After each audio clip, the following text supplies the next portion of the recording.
కాంగ్రెస్ రక్తం పార్టీకి వ్యతిరేకంగా మాట్లాడనంటూ కాంగ్రెస్ సీనియర్ నేత విహెచ్ తెలిపారు.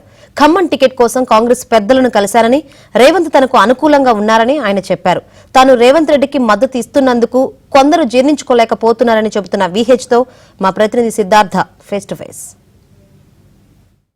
తెలంగాణలోని 17 సీట్లలో కాంగ్రెస్ పార్టీ 14 సీట్లను అనౌన్స్ చేసింది. మరొక 3 సీట్లను పెండింగ్లో పెట్టింది. దాంట్లో ఖమ్మం టికెట్ హాట్ టాపిక్గా మారింది. ఆ టికెట్ కోసం 3 మంత్రులు తమ కుటుంబ సభ్యులకు ఇప్పించేందుకు ప్రయత్నాలు చేస్తున్నారు. అయితే తనకు టికెట్ ఇస్తే అక్కడ ఖచ్చితంగా 1,00,000కు పైగా మెజార్టీతోని గెలుస్తానని విహెచ్ చెప్తా ఉన్నాడు. ప్రస్తుతం విహెచ్ మనతో ఉన్నారు, ఆయనతో మాట్లాడదాం. సార్, ఏంటిది మీరు టికెట్ అడుగుతున్నారు, మరోవైపు 3 మంత్రులు తమ కుటుంబ సభ్యులకు టికెట్ ఇప్పించుకునేందుకు ప్రయత్నాలు చేస్తూ ఉన్నారు, మీతో పాటు మరికొంతమంది టికెట్ అడుగుతున్నారు. మీరు టికెట్ అడుగుతున్నందుకే ఇది కాంప్లికేటెడ్గా అయింది, ఇప్పటి వరకు దీన్ని ప్రకటించలేకపోయారు అని కాంగ్రెస్ పార్టీకి సంబంధించినటువంటి కొంతమంది నేతలు చెప్తా ఉన్నారు. దీంట్లో వాస్తవం ఉందా? చూడండి, కాంప్లికేటెడ్ కాదు. నేను 2019లో కూడా ఈ టికెట్ అడిగా, నామినేషన్ టికెట్కు అప్లై చేశాను. గతంలో రాజీవ్ గాంధీ గారు ప్రధానమంత్రిగా 2 సార్లు ఖమ్మం వచ్చాడు. ఒకసారి ట్రైబల్ ఏరియాలో తిరిగాడు, ఒకసారి ఫ్లడ్ ఎఫెక్టెడ్ ఏరియాలో తిరిగాడు. ఆనాడు ఎన్టీ రామారావు గారు ముఖ్యమంత్రి, వెంగళరావు పిసిసి ప్రెసిడెంట్, మేము 3 ఉంటుంటివి ట్రాన్స్లేట్ చేస్తూ. ఆనాటి నుంచి నా మైండ్లో ఉన్నది, ఎప్పుడన్నా అవకాశం వస్తే మా రాజీవ్ గాంధీ ఆలోచనను ఈ ప్రాంతంలో ఇంప్లిమెంట్ చేయాలి. బడుగు బలైన వర్గాల గురించి ట్రైబల్ ఏరియా, రిమోట్ ఏరియాలో పోయి ఇది ఎట్లా, ఈ ధాన్యం ఎట్లా పెడతారని ట్రైబల్ వాళ్ళని అడిగింది. అంటే ఆయనకు అంత ఆలోచన ఉన్నది కాబట్టి అక్కడ చెయ్యాలని 2019లో ట్రై చేశా.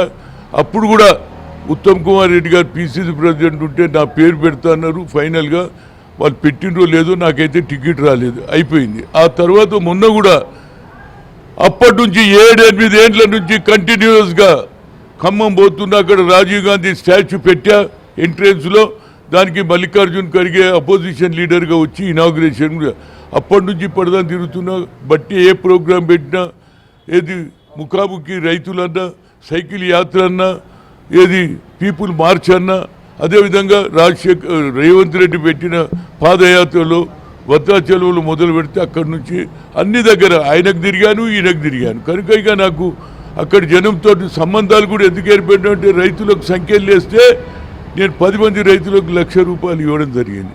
ఈ సమయంలో మరి మొదలే అన్నాడు ఎవరు, బట్టి విక్రమార్క, హనుమంతన ఈసారి 7 గెలిచిండ్రే, నువ్వు రా అన్నాడు. మళ్ళీ తర్వాత ఆయన ఏం ఆలోచన వచ్చిందో తన భార్యని అడుగుతుండ్రు. వేరే వాళ్ళనైతే నేను అడిగి, ఎందుకంటే వాళ్ళు మంత్రులు అయినరు, వాళ్ళ ఫ్యామిలీ మెంబర్ని అడుగుతున్నారు. ఏదైనా హైకమాండ్ ఆలోచన. అందులో రాహుల్ గాంధీ ఏమంటున్నాడు, 90% ఆఫీషియల్స్లో 3% బీసీలు ఉన్నారు అంటున్నాడు.